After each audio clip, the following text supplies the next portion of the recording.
Like Kevin mentioned, the main road should be clear in the morning, but getting out of your neighborhood could be tough. This is a look at the north side from our live drive cam. You can't see much on the roads right now, but remember, it's hard to spot some of that ice until it's too late.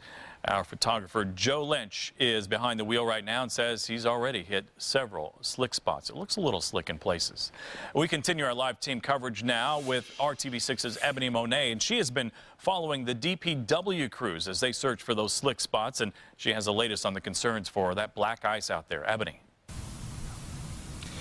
We can feel the temperatures have dropped even within the last few hours or so, and we're noticing that some of the standing water has now frozen. Take a look right here.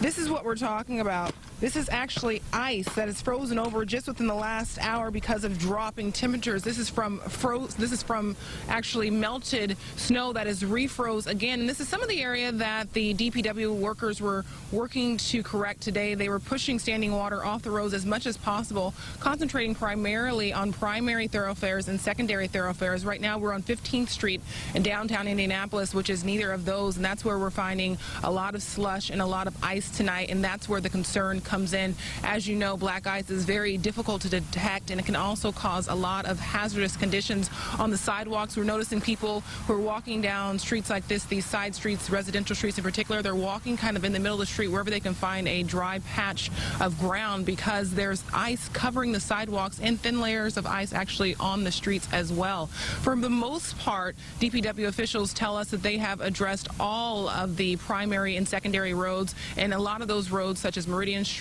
Capitol Street, Illinois, here in downtown Indianapolis, are very clear and dry. But as you turn onto some of the residential streets, that's where you're finding the slush, and that's where you're finding the problem.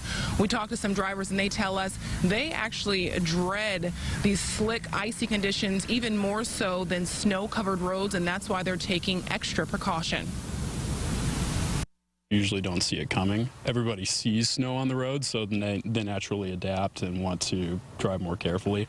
Ice is kind of a different scenario. You may think you have a clear road and find yourself fishtailing, so it's definitely important to be careful.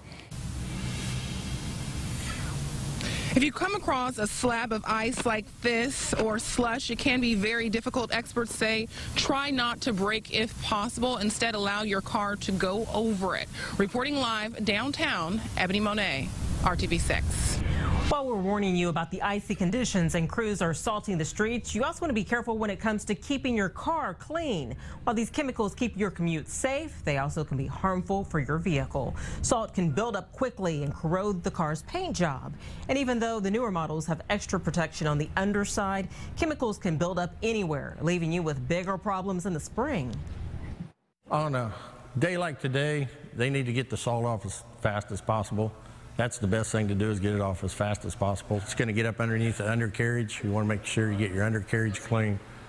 Take it to Mike's would be the fastest thing, but with the cold weather, make sure you're around your windows, door handles, all that is blown out, dried real well, or they will freeze. Experts also suggest you clean the inside of your car during the winter so you're not dealing with a buildup of ice and grime. And once again, remember to dry everything you're washing so the water doesn't freeze over. We're going to continue to keep a close eye on these icy conditions throughout the night. We'll also have live reports on Good Morning Indiana, including the latest on traffic and road conditions. And that all starts at 4:30 a.m.